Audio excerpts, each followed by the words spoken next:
जिल्हा परिषद शाळा ही तालुक्यातली सगळ्यात मोठी जिल्हा परिषद शाळा आहे। इथं उर्दू, गुजराती आणि मराठी 3 माध्यमांमध्ये शिक्षण घेतलं जातं। तर ही शाळा एकदम जुनी 85 वर्ष होऊन गेले या शाळेला। अक्षरशः या शाळेचे पत्रे फुटलेले, भिंतींना तडे गेलेले।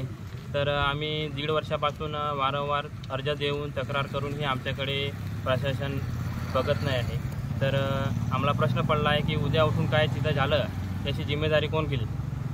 आणि गरीब आदिवासी विद्यार्थी तिथं शिक्षण घेत आहे, त्यांनी फुटलेल्या पत्राखाली तिथे शिक्षण घेत आहे आणि इथले अधिकारी एसीमध्ये बसून हवा खाते।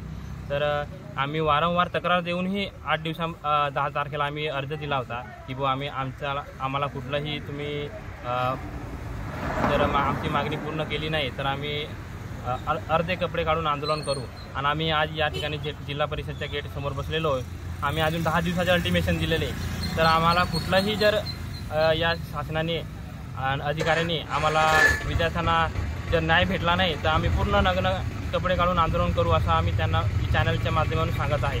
आणि आम्ही हे गरीब विद्यार्थी जर शिक्षण घेत आहे तर अक्षरशः तुम्ही येऊन सुद्धा पाहता तरी खरी कोण अधिकारी पाहायला बी तयार नाही। कोण आलं का 7 खोल्या मंजूर आहे, 8 खोल्या मंजूर आहे, उद्या काम चालू होईल असे तोंडी आश्वासन देत आहे। त्याच्यामुळे आम्हाला ही अवस्था जे आम्ही बसलो आहे कपडे काढून, आम्हाला काय हाऊस नाही बसायला। हे आम्ही या प्रशासनाच्यामुळे इथे कपडे काढून बसलो आहे। एवढंच आम्ही तुमच्या चॅनलच्या माध्यमातून सांगू इच्छितो। म्हणजे त्यांना मलाई भेटणार त्याच्यामध्ये त्यांचं लक्ष राहील आणि याच्यामध्ये मलाई नाही भेटणार तर म्हणजे दुर्लक्ष करणार काय? हे फक्त विद्यार्थ्यांची मरण्याची वाट बघत आहे।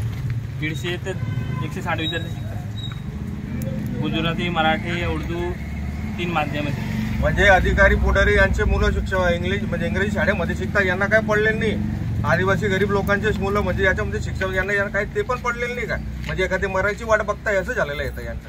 1.5-2 वर्षापासून आम्ही अर्ज पाठे करतोय। 85 वर्ष जुनी इमारत आहे। शिक्षण विभागाचे निघले तसे